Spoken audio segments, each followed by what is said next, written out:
रमा के परिचितों में एक रमेश बाबू जो म्यूनिसिपल बोर्ड में हेड क्लर्क थे। उम्र तो 40 के ऊपर थी, पर थे बड़े रसिक। शतरंज खेलने बैठ जाते तो सवेरा कर देते, दफ्तर भी भूल जाते। ना आगे नात ना पीछे पगाहा। जवानी में स्त्री मर गई थी, दूसरा विवाह किया नहीं। उस एकांत जीवन में सिवा विनोद के और क्या अवलंब था। चाहते तो हजारों रुपए के वारे न्यारे करते, पर रिश्वत की कौड़ी भी हराम समझते थे। रमा से बहुत स्नेह रखते थे, और ऐसा निठल्ला था भी कहाँ जो रात रात भर उनसे शतरंज खेलता। आज कई दिन से बेचारे बहुत व्याकुल हो रहे थे। शतरंज की एक भी बाजी नहीं हुई। अखबार कहाँ तक पढ़ते। रमा इधर एक दो बार आया अवश्य, पर बिसात पर नहीं बैठा। रमेश बाबू ने मोहरे बिछा दिए, उसको पकड़कर बैठाया, पर वो बैठा नहीं। वो क्यों शतरंज खेलने लगा? बहू आई है, उसका मुंह देखेगा, उससे प्रेम लाभ करेगा कि इस बुढ़े के साथ शतरंज खेलेगा। कई बार जी में आया कि उसे बुलवाएं, पर यह सोचकर कि वो क्यों आने लगा, और रह गए। कहाँ जाएं? चलो सिनेमा ही देखाते हैं, किसी तरह समय तो कटेगा। सिनेमा से उन्हें बहुत प्रेम नहीं था, पर इस वक्त उन्हें सिनेमा के सिवा और कुछ सूझा भी नहीं। कपड़े पहने और जाना ही चाहते थे कि रमा ने कमरे में कदम रख दिया। रमेश जी उसे देखते ही गेंद की तरह लुढ़क कर द्वार पर जा पहुंचे और उसका हाथ पकड़कर बोले, आइए आइए बाबू रमानाथ साहब बहादुर, आप तो इस बुढ़े को भूल ही गए। हाँ भाई, अब क्यों आओगे? प्रेमिका की रसीली बातों का आनंद यहाँ कहाँ? चोरी का कुछ पता चला? नहीं, अभी तो कुछ नहीं। बहुत अच्छा हुआ, थाने में रपट तो नहीं लिखाई ना, नहीं तो 100-200 के मत्थे और जाते। बहू को तो थोड़ा बहुत दुख हुआ होगा, कुछ पूछिए मत। तभी से दाना पानी छोड़ रखा है। मैं तो तंग आ गया, जी में आता है कहीं भाग जाऊं। बाबूजी सुनते नहीं। बाबूजी के पास क्या कारू का खजाना रखा हुआ है? अभी 4-5 हजार खर्च किए हैं, फिर कहाँ से लेकर गहने बनवा दें? 10-20 हजार रुपए होंगे तो अभी आगे और बच्चे भी तो सामने हैं, और उनकी नौकरी का भरोसा ही क्या? 50 रुपए में होता ही क्या है? रमेश बाबू, मैं तो मुसीबत में फंस गया हूँ। अब मालूम होता है कहीं नौकरी करनी ही पड़ेगी। चैन से खाते थे और मौज उड़ाते थे, खामा खा बैठे बैठाए इस माया जाल में फंस गए। अब बतलाइए, है कहीं नौकरी चाकरी का सहारा?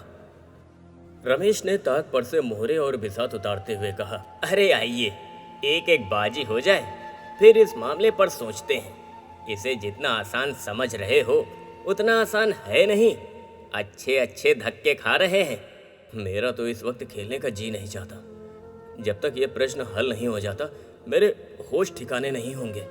तब रमेश बाबू ने शतरंज की मोहरे बिछाते हुए कहा, आइए बैठिए, एक बार तो खेल लो, फिर सोचते हैं कि क्या हो सकता है। जरा भी जी नहीं चाहता।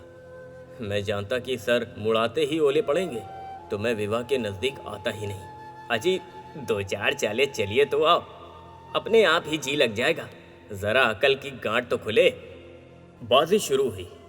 कई मामूली चालों के बाद रमेश बाबू ने रमा का रुख पलट लिया।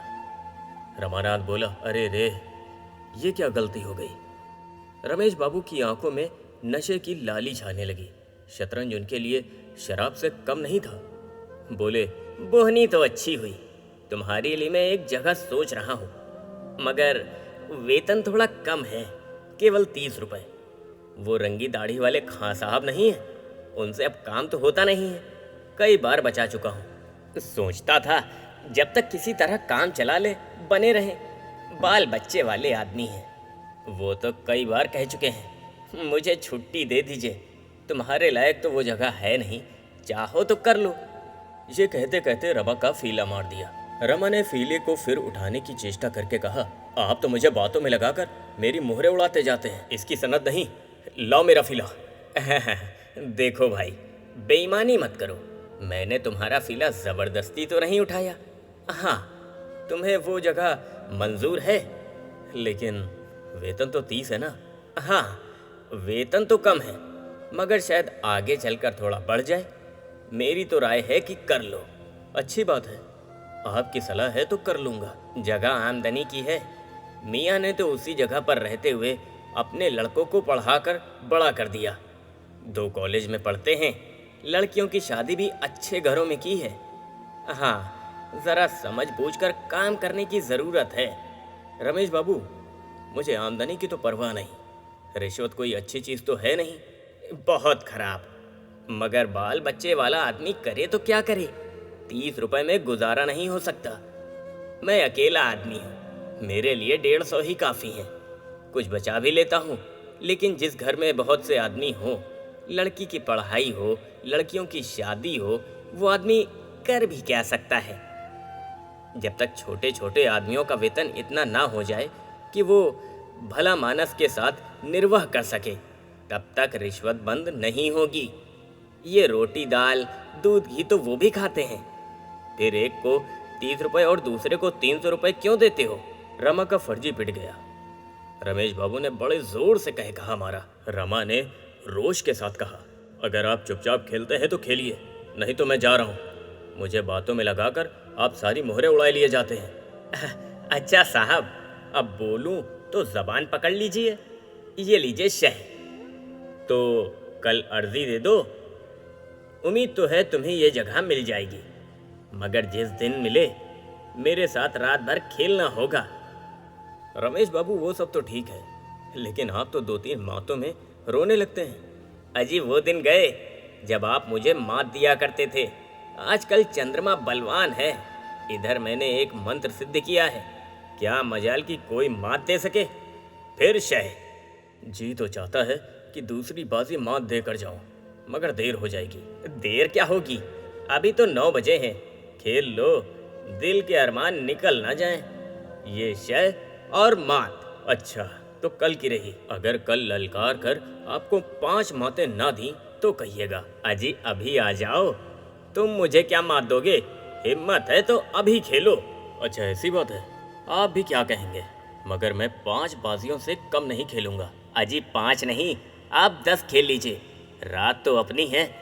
तो चलो फिर खाना खा लेते हैं, तब निश्चिंत होकर बैठते हैं। तुम्हारे घर कहलवाए देता हूँ कि आज यहीं सोएंगे, इंतज़ार ना करें।